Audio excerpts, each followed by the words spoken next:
Welcome or welcome back to Watch Advisor on YouTube, where the watches are the stars. And today we are at, you can read it, Ferdinand Berthoud. We are in Fleurier, in a building where also Chopard, the LEC Chopard is at home. And this is where Mr. Scheufele, the owner, together with his sister and with his parents, they run the business here, and this is where they do the mostly complicated watches, and of course Ferdinand Berthoud. Why are we here? We have Vincent with us, who is the general manager. Welcome, Vincent. Thank you very much. It's a pleasure to welcome you here in Fleurier.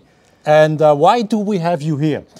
It's a particular reason. We have been to Geneva a couple of days ago. We had the first look on the new Ferdinand Berthoud watches you are going to release during Watches and Wonders. Yes. But I said to myself, I can't show you only the watches, I need to show you where they're done.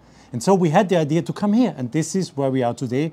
And Vincent, what are we going to see in there? But you will discover how we make our watches, and that's the most important, because we are completely focused on the quality on the product. If you don't see how we do it, you don't understand the product. And you wouldn't very believe important. it. Exactly, it's really important, and thank you very much for taking the time right before Watches and Wonders to come to discover. And I can tell you I'm very excited myself. If you're also wondering what this kind of truck behind us is doing, they are going to produce electricity with solar panels. Yep.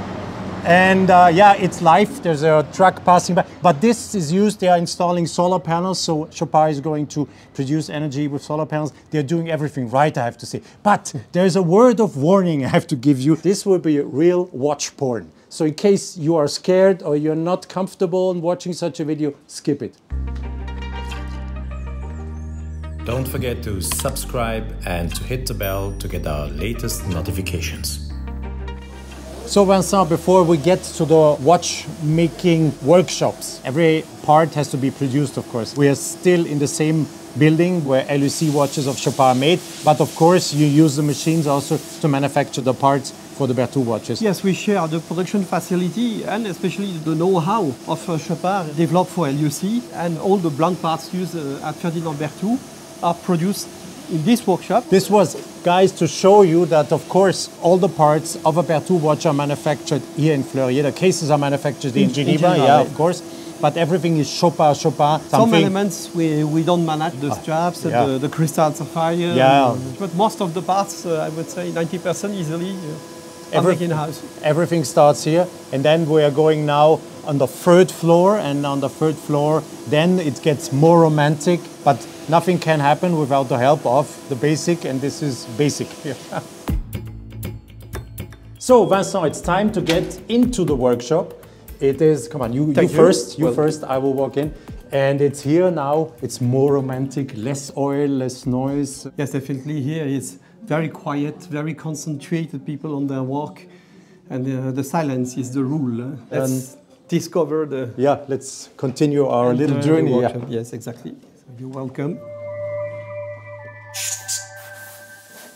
Vincent, the components come upstairs and they get quality control, of course. Everything is double, triple checked as much as possible, of course, because we are on the highest possible watchmaking level. And there are interesting differences. One specialist is doing the decoration for the entire pieces. Yes, exactly. It's very important at this level of finishing that one craftsman decorate a full kit of one movement. That means all the parts will be decorated by only one individual to have exactly the same, I would say, hand touch on the components. Because if you mix the work of the different craftsmen, then you can see small variations, and especially regarding the bevelings, that is subtly made. We go for a subtle beveling, not very large surface, and this has the consequence that you need really to have exclusively one people that makes the work for one complete movement. Otherwise, really, when you check the movement, you can see difference, and this would not be acceptable. But this is totally different to many others, also manufacture of horlogerie watches, where you have dedicated people who do just, let's say, surface treatment, the beveling of edges, the other one does specific decoration. It's really one specialist has done the decoration, and we will see that just in a while. One watchmaker will assemble the entire watch. Exactly. That's what I call old school work. But it's important because also for the craftsmen themselves, it's much more interesting, much more exciting, because they have also to manage all different techniques. We don't want to have specialists for only one technique. First, is boring for the craftsman that makes it all day long, and is, I would say, less interesting in terms of final product because it makes a difference. So it's better to have the people train, and when we hire somebody new, we take the time. 6 months, 8 months before he can produce something. It doesn't matter because we always look long term. And for us, the question is not fast production, is to make top quality production. So it takes the time it deserves, and we supply what we can supply at the end of the year. That's the only request from Mr. Scheufele. Make it perfect. So Mr. Scheufele is not putting any pressure on anyone working here in the terms of that he asks him to work quicker or to deliver more pieces? No. What we deliver must not come back for after-sales service for issue, and that's so far never happened. Yeah. For servicing, yes, of course. But not for technical issue. The criteria of quality we have is among the highest in the watch industry because, as you can see here, the craftsmen, when they decorate the parts, they use a microscope that incised 6.7 times. 6.7 times bigger. And as you know, 2.5 times is already the highest quality you have for Geneva seals. For Berthoud, we developed a Berthoud quality level, even in-house. It's also a tribute we pay to the master watchmaker, Mr. Ferdinand Berthoud, that was exclusively making incredible timekeepers for the elite of his time, actually, the King of France. Can we estimate how long does it take to accomplish the surface finishing, all the treatments for, let's say, a complication you do? How long does it take someone from A to Z to finish it? Is it months, weeks? For the core collection, the FB3 SPC, that is the cylindrical hairspring, we have a movement that has 160 parts, and we spend about 200 hours hand decoration. And for the new collection, the remontoir d'égalité squelette, that is open work bridges, it's 1,200 parts. We need 300 hours for one movement. That explains why the quantity we supply every year is so small. We talk about 50 watch supply per year. Vincent, we are not able, of course, to show every detail. This will take hours of videos. People will probably fall asleep watching it. For sure. But we have an interesting decoration, a surface decoration that is done for one of the new watches. You can see here the dial, what we call the dial from the remontoir d'égalité movement. And here you see the surface has been straight line. For this movement, we offer the possibility to tailor-made the watch, or straight line, or sandblasted by hand using natural sand. You can see here how complex it is, because after making the surface, you have to start to bevel everything, and of course, not to damage the surface. He is preparing the protection that has to be placed on the plate, on this dial, before to start beveling the surface. Because of course, now he finished the straight line, and he will start to make the beveling. But he has to protect what he has done. Everything. Yeah. Well, as you can see, even this is not prepared by CNC machine. It's really handmade. Even the protection, you have to tailor-made everything. It's too complicated to buy or ready-make, and you just stick. No, you have to make it yourself from scratch. It's really handwork from A to Z, including every protection, seal, to do the next step of work. Exactly. Handmade, 200% handmade. As much as possible. 300% handmade. And I was really surprised what you said before. It will be hard for us to take the camera and have the look 6.7 times bigger, but this is really something you have to imagine. 2.5 is for Poinçon de Genève, and when you see a watch done in the Poinçon de Genève level, you already say, wow, and then it's more than the double. Exactly. It's more than a double, and this you have to just try to imagine, guys, when you hear a figure 6.7, looks, okay, 6.7, what's this? Imagine 2.5 is for Poinçon de Genève, and now we are more than a double, and this is really crazy. And when today we consider that most of the collectors, they use their iPhone to make pictures of the movement inside that is running, using the iPhone, you have such a big magnification that actually it helps, because when you make a picture with your iPhone from any details, you should not find anything wrong. Every surface will be perfect. What a nice advertising for Apple. Yeah. Up to what certain level do you think, Vincent, that people are doing decoration here you will never see when you look at the entire watch? Lots of things are hidden. There is, I think, not a single part in the watch that is not fully excellently decorated.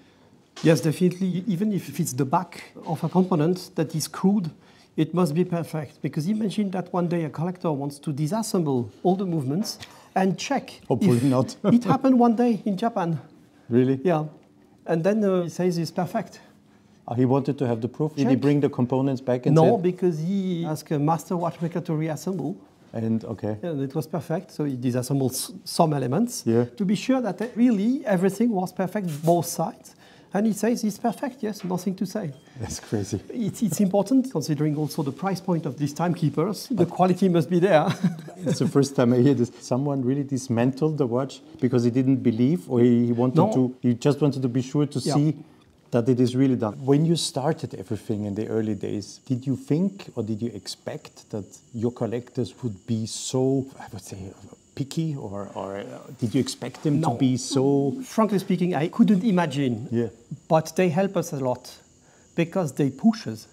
The first watches we unveiled, they were already a good level of quality. We have been awarded the GPAG Aiguille d'Or at the time for the global watch, but we discovered that with the time 10 years ago, we had still a lot to learn and to develop to increase the quality. And this is really a daily process. We always say, you don't check the quality, you build the quality. You have to make it before, because checking is too late. So that means the final checking must be just to check that nothing happened, an accident by assembling something. But the parts must be finished before. And it's really a daily work, is making the quality. That's the difficult point. No compromise. Even if sometimes you are late, somebody is waiting for the watch and say, okay, we cannot deliver this week, it will be in 3 weeks' time because we need to finish. And every time the collectors and our retail partners, they say, yes, of course, we understand. But at the end of the day, what we see here at Ferdinand Berthoud, and you heard that before in the introduction of our video, we are in the building where LUC started with Karl-Friedrich Scheufele in 1996. He started everything. And I remember I was among the journalists who were invited to see the very first steps being done here in the house. And Karl-Friedrich always said, if we do something, it has to be perfect. Yeah. And my aim is really to build perfect haute horlogerie watches. We will start with something very small, he said, but wait some years and we will have all the complications. But he didn't finish. He said, okay, now we have LUC, and then he needed something on top. Something. The good question is now, what will be next? The next, I don't know. Will be difficult to make something higher.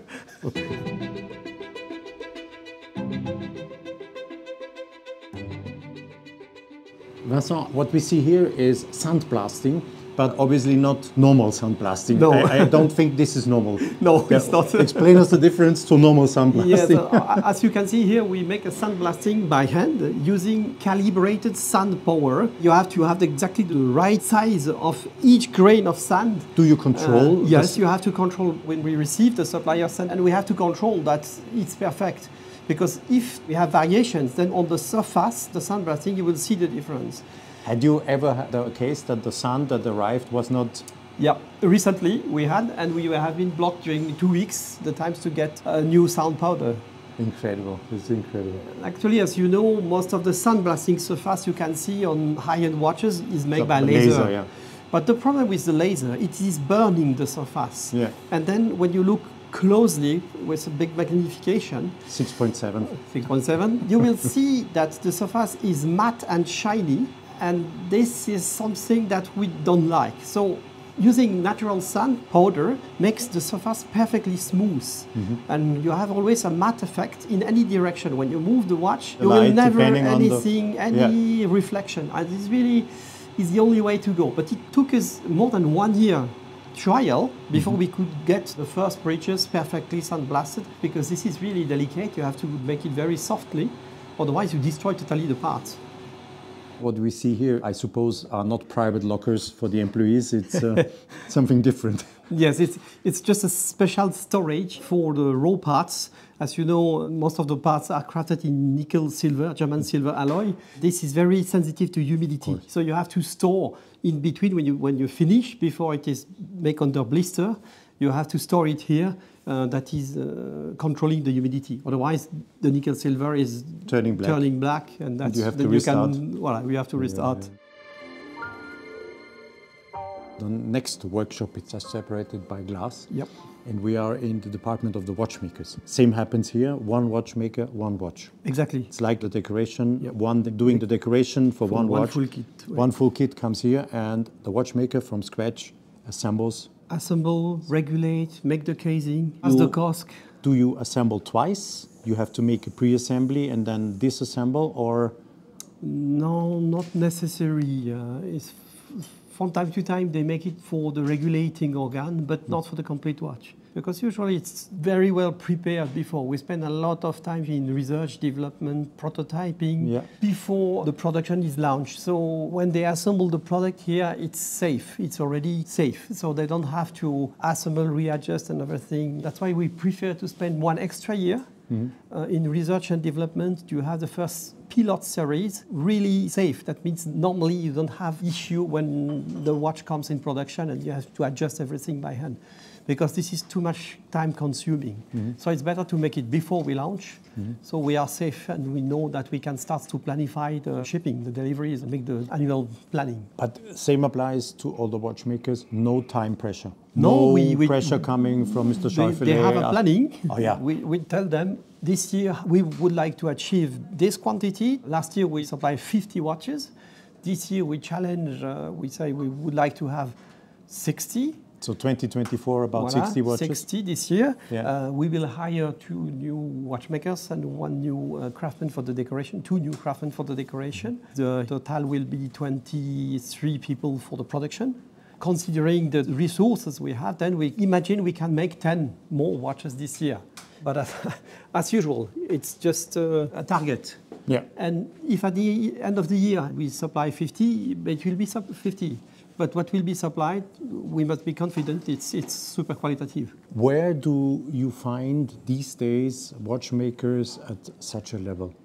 This must be the most challenging part. You find engineers that can do the basic work, you find creative people who do the design, but where do you find these master watchmakers? It's really difficult to source. We spend about 8 years to recruit, but what helps us a lot is the work you do, actually, by explaining everything we do, because everything that comes on social media also interests the watchmakers.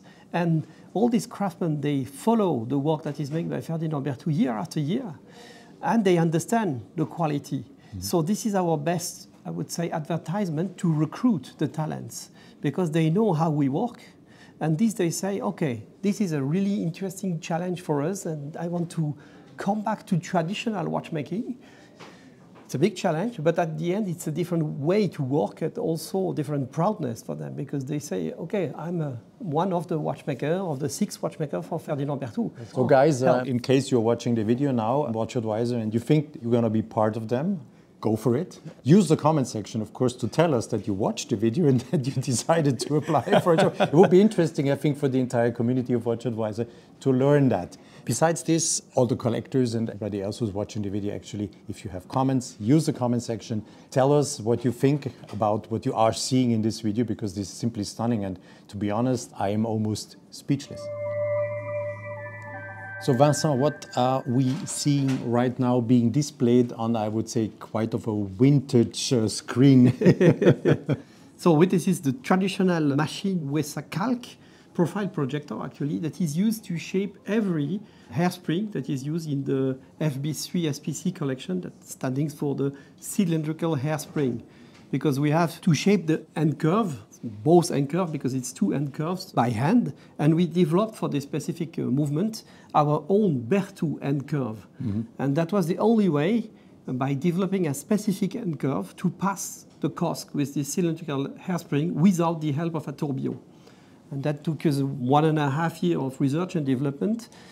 And part of the development, of course, was to get the right tools. And the only way is to use these antique machines from the end of the 1950s that allows to really shape the spring. Magnify the end curve and to shape it. Yes, it's 20 times magnification here. Yeah, yeah. And you have to be able to reproduce one after the other. Yes, exactly. And as you were telling me before, it seems to be also kind of an internal little competition in between the watchmakers when they do their own watches and they go to COSC. Yeah. COSC is the institution in Switzerland that checks the chronometry. Yep.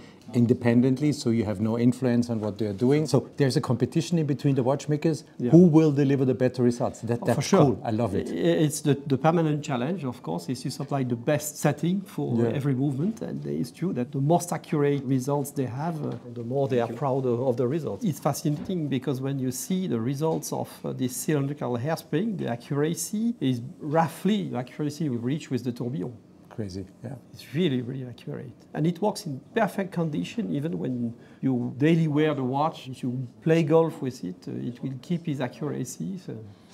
Okay, that's a little bit playing golf with Ferdinand Berthoud. Yeah, no problem. Yeah, we maybe spend so some much of the time in aging tests and resistant tests. Yeah, but I don't know, I would never do this, but probably some of the collectors or owners will. But, they will, quite, they do. For me, something I cannot imagine. But we have to really build the watch that they are used for daily wearing. We don't want to make delicate watches. It must be strong, resistant for daily wearing, so they can really enjoy their watch every day on the wrist without any risk.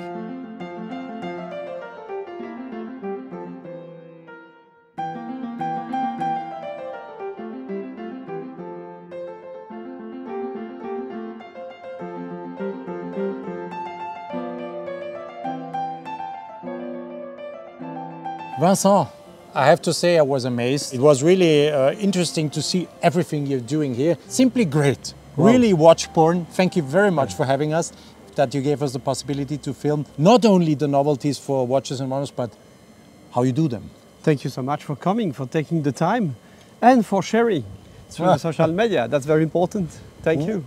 You know, Watch Advisor is where the watches are the stars. Exactly. 38 pieces. Yes, only. So if one out there is watching the video and thinks about probably buying one of them, be quick. Only 38 of these will be done. And I expect these are going to be sold pretty...